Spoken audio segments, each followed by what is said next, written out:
திருச்சி மாவட்ட வேலை நாடுனர்களுக்கு தனியார் துறையில் பணி வாய்ப்பை ஏற்படுத்தி கொடுக்கும் வகையில் நவம்பர் 30 அதாவது நாளை மறுநாள் நடைபெறவுள்ள மாபெரும் தனியார் துறை வேலை வாய்ப்பு முகாமில் பங்கேற்று பயனடையும்படி வேலை நாடுனர்களுக்கு மாவட்ட கலெக்டர் பிரதீப் குமார் அழைப்பு விடுத்துள்ளார். திருச்சி மாவட்டத்தில் உள்ள வேலை நாடுனர்களை தனியார் துறைகளில் பணியமர்த்தும் நோக்குடன் திருச்சி மாவட்ட நிர்வாகம் மற்றும் மாவட்ட வேலைவாய்ப்பு மற்றும் தொழில்நெறி வழிகாட்டும் மையம் இணைந்து நடத்தும் மாபெரும் தனியார் துறை வேலைவாய்ப்பு முகாம் வரும் நவம்பர் 30 திருச்சி அரியமங்கலம் தேசாயி தொழில்நுட்ப பயிலகத்தில் அதாவது SITயில் காலை 9 மணி முதல் பிற்பகல் 3 மணி வரை நடைபெற உள்ளது. இம்முகாமில் தொழில்துறை, சேவைத்துறை, விற்பனைத்துறை போன்ற பல்வேறு தனியார் துறைகளை சேர்ந்த 100க்கும் மேற்பட்ட தனியார் துறை நிறுவனங்கள் தகுதியுள்ள நபர்களை வேலைக்கு தேர்ந்தெடுக்க உள்ளனர். மேலும் திருச்சி மாவட்டத்தில் உள்ள திறன் பயிற்சி நிறுவனங்கள் இந்த முகாமில் கலந்து கொண்டு இலவச திறன் பயிற்சிக்கான ஆட்களையும்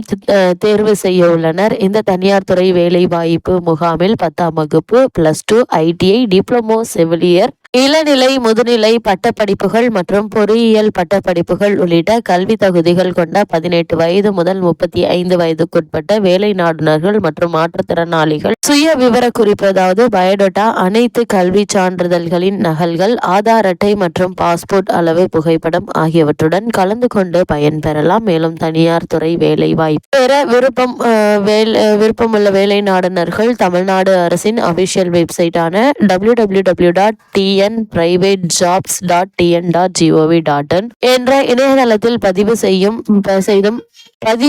செய்தும் பயன்பெறலாம். இத்தனியார் துறை வேலைவாய்ப்பு முகாமில் ஒரே இடத்தில் பல்வேறு தனியார் நிறுவனங்கள் நடத்தும் நேர்காணலில் கலந்து கொள்வதற்கான வாய்ப்புகள் உள்ளதால் வேலை நாடுனர்கள் தாங்கள் விரும்பும் வேலை வாய்ப்பை பெற இது ஒரு நல்ல வாய்ப்பு என்பதால் திருச்சி மாவட்ட வேலை நாடுனர்கள் முகாமில் கலந்து கொண்டு பயனடையலாம். இது குறித்து மேலும் தகவல்களுக்கு 0431241351 9499055901 அல்லது 9499055902 என்ற திருச்சி மாவட்ட வேலைவாய்ப்பு மற்றும் தொழில்நெறி வழிகாட்டும் மைய அலுவலக தொலைபேசி எண்ணில் தொடர்பு கொண்டு தெரிந்து கொள்ளலாம் என மாவட்ட கலெக்டர் தெரிவித்துள்ளார். இது பற்றின அபிஷியல் நியூஸ் பேப்பர் கிளிப்பிங்க தான் இப்ப நம்ம வீடியோல பார்த்துட்டு இருக்கோம்.